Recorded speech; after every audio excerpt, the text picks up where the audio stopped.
देखिए, पश्चिमी बंगाल भारत का एक विशिष्ट राज्य है। पश्चिमी बंगाल की सनातन संस्कृति, जय माँ काली की धरती, सदियों सदियों से दुर्गा पूजा, गंगा सागर की यात्रा,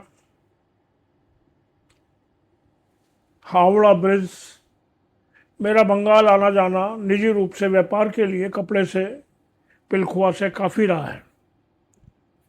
100 बार से ज़्यादा, 150 बार से ज़्यादा हावड़ा ब्रिज पार किया होगा। हर कस्बे में 10 बार 20 बार गया हूँ। पूरा बंगाल लगभग मैंने सुना है, समझा है।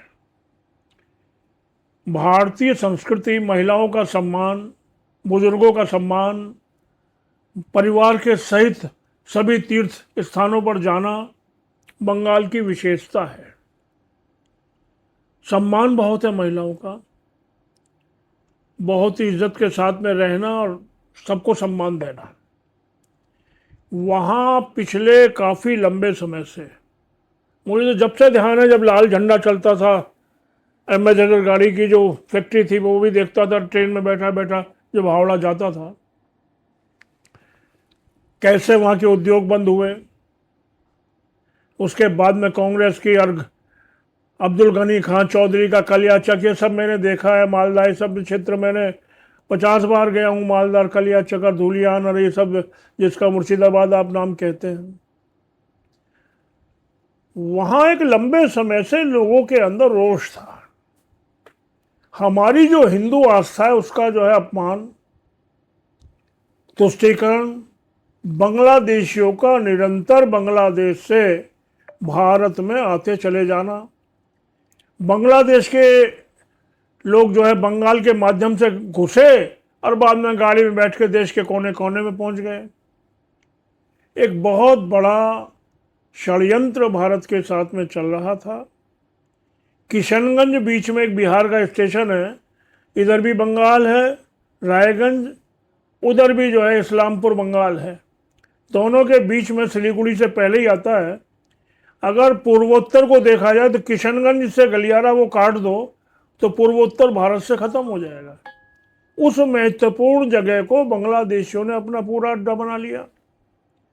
तो ये सब एक अंत हुआ है, और अंत हुआ है केवल और केवल इस कारण कि लोगों में निर्भयता आई, भय मुक्त मतदान हुआ। जो फर्जी वोट थे, कुछ बांग्लादेशी वोट थे, कुछ मरे हुए वोट थे, कुछ लोग चले गए थे, उनके वोट चुनाव से पहले ही एसआईआर के माध्यम से कम हुए जितने हो सकते थे। उसके बाद में जब मतदान हुआ है तो लोगों को पहले कह दिया जाता था जाओ तुम्हारी वोट पड़ गई। अभी पुरुलिया से एक व्यापारी बता रहे थे, फ़ोन आया था अभी अभी, कि जो है मारवाड़ियों से और दुकानदारों से कह देते तो आप बताना आपके मोहल्लों में आपके वोट पड़ गए। और ज़बरदस्ती फर्जी जो एक कैडर है वहाँ का, उसके माध्यम से वोट डलती थी। अब वो रुका है। अमित शाह जी ने वहाँ पूरी तरीके से व्यवस्थाओं को देखा है, प्रचार तंत्र में रहे हैं, लोगों में एक आत्मविश्वास आया है, योगी जी ने लोगों में जोश भरा है, हेमंता जी निरंतर लगे रहे हैं, और मोदी जी का तो जवाब ही नहीं है।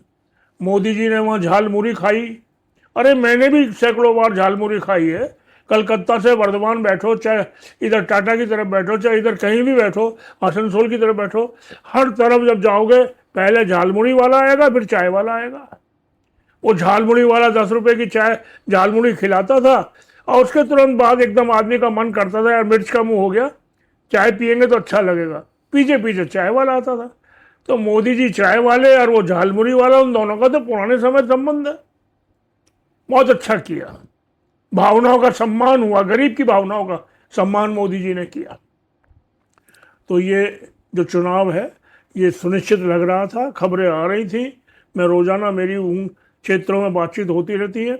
20-30 शहरों में मैंने लिख पढ़ के भी भेजा, अपने वीडियो भी भेजे, और लोगों में ये एक जोश वास्तव में दिख रहा था कि हम चुनाव, सरकार बदलेंगे। सरकार बदली गई, परिणाम सामने आ रहा है। पहले पहले तो लग नहीं रहा था जब परिणाम आने शुरू हुए, लेकिन अब धीरे धीरे लगने लगा है कि 190-200 के पास हम पहुंच चुके हैं। ये निश्चित रूप से बड़ी अच्छी सरकार बनने जा रही है, और हो सकता है और भी ज़्यादा आ जाए। जब रोह चलती है ऐसी चलती है। अच्छा, बंगाल के चुनाव के बाद अब जो है यूपी में 2027 में चुनाव की तैयारी हो बीजेपी ने शुरू कर दिया है, तो यहाँ के लिए आप क्या कहेंगे? आप यूपी के लिए पूछ रहे हैं। यूपी में मोदी जी और योगी जी दोनों यूपी से हैं, डबल इंजन की सरकार है। और जिस तरीके से 2017 के बाद में यहाँ कानून व्यवस्था पर विशेष ध्यान दिया गया, गुंडे माफिया सब लोगों को इनको जो है उनकी सही जगह पे पहुंचाया गया।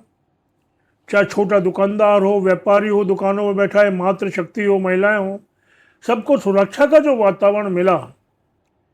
और विकास कैसा, गांव का, गरीब का, किसान का, पिछड़े का, दलित का, युवा का, मातृशक्ति का, सबका विकास, सबके लिए योजनाएं। मोदी जी की योजनाएं वहां से आ रही हैं, कुछ योगी जी की योजनाएं निकल रही हैं। अरे पहले किसानों का गन्ने का पेमेंट नहीं मिलता था, ये शोर मचता रहता था। अब कोई कहता है क्या? गन्ना मिलों का नवीनीकरण हुआ है, किसानों की चिंता हुई है, किसानों को सम्मान निधि मिली है, बेटियों की शादियां निःशुल्क जो है योगी जी ने कराई हैं, गौ माता का सम्मान हो रहा है, आस्था का सम्मान हो रहा है, भगवान राम का एक अद्भुत मंदिर जो विश्व में सबकी आस्था का एक जो केंद्र बन गया है, बना है। बनारस ये काशी जो है उसका स्वर्णिम सौंदर्य देखते ही बनता है। प्रयागराज में करोड़ों लोगों ने जिस तरीके से स्नान किया, बहुत महत्वपूर्ण। और अब जो संभल में कल्की धाम का विकास होने जा रहा है, अपने भगवान श्री कृष्ण की भूमि पर मथुरा वृंदावन में वहाँ कॉरिडोर बन रहा है। चारों तरफ जो विकास का दौर चल रहा है, कोई गांव, कोई कस्बा ऐसा नहीं है सड़कों का जाल ना पहुंचाओ ना पहुंचेगा। अभी 2-3 दिन पहले गंगा एक्सप्रेस हाईवे मेरठ से प्रयागराज को जोड़ दिया। बहुत कम घंटों में वहाँ पहुँच जाएंगे।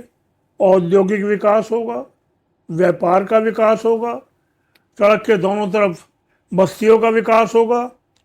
यूपी के अंदर जिस तरीके से आम आदमी की चिंता उत्तर प्रदेश सरकार ने योगी जी के और उनके साथियों के नेतृत्व में की है, जिस तरीके से मोदी जी ने खुले दिल से यूपी को अपनाया है, ये लगता है कि हम लोग इस बार फिर कार्यकर्ता लोग लगेंगे, सब लोग मिलके चुनाव होगा। अभी हमारे माननीय प्रदेश अध्यक्ष पंकज चौधरी जी निरंतर मातृशक्ति की, नारी शक्ति वंदन की बात, शक्ति वंदन की बात कह रहे हैं। महिलाएं, युवा, आम दुकानदार, उद्यमी, क्योंकि उद्यम मामूली नहीं बढ़ा है, 35-40 लाख करोड़ रुपए का यह निवेश आ रहा है। और निवेश आने से पैसा कहाँ लगेगा? सब यही सड़कों पे तो आएगा। हर जिले में वहीं का घरेलू उद्योग बढ़ाया जा रहा है। हर जिले के अंदर चिकित्सालय, हर जिले के अंदर शिक्षा के नए केंद्र, हर जिले के अंदर सिंचाई की व्यवस्था, हर तरीके से जो विकास हो रहा है। यूपी एक जो है ऐसा केंद्र बन गया है जो भारत की अर्थव्यवस्था में सबसे बड़े सहयोगी के रूप में जाना जाएगा। यूपी में मोबाइल भी बन रहा है, यूपी में फिल्म सिटी भी आ रही है, यूपी में जो है ब्रह्मोस्त्र मिसाइल भी बनना चालू हो रहा है लखनऊ में। ये सारी चीज़ें अपने आप में देखने लायक हैं। व्यापारी, छोटा व्यापारी, दुकानदार सुरक्षा की वजह से अपने आप में गौरवान्वित महसूस करता है। न्याय संगत शासन मिला है। न्याय संगत शासन में फिर पश्चिमी बंगाल कहते हो ना, 80% सीटों पर भारतीय जनता पार्टी की विजय होगी। एक ऐसी विजय जो देखने दिखाने लायक होगी। और ये लोग, जो लोग कहीं ना कहीं महिलाओं के साथ अत्याचार होता है तो खुश होते हैं, कहीं ना कहीं जातिवाद फैलाने की बात करते हैं, ये लोग निराश होंगे। पुनः भारतीय जनता पार्टी की सरकार बनेगी और निश्चित रूप से यूपी में भी रामराज है और ये आगे बढ़ता रहेगा। अच्छा, यूपी की जनता से क्या अपील करेंगे आप? यूपी की जनता से क्या अपील करेंगे आप? यूपी की जनता से इस समय क्या अपील करनी है? यूपी की जनता अपने सरकार को सहयोग दे, कहीं ना कहीं स्वदेशी का उपयोग ज़्यादा करें। क्योंकि जिस तरीके से अमेरिका ने हमारे साथ में टैरिफ लगाकर ये लगाकर जो ब्लैकमेलिंग की है, हमने उसका स्वदेशी के क्या नाम तंत्र के हिसाब से जवाब दिया है। हम स्वदेशी ही खरीदें, क्या जरूरी है कि अमेरिका की हम कोको कोला पिए। हमारे यहाँ दूध है, हमारे यहाँ मट्ठा है, हमारे यहाँ दही है, हमारे यहाँ रबड़ी, हमारे सब चीज़ है।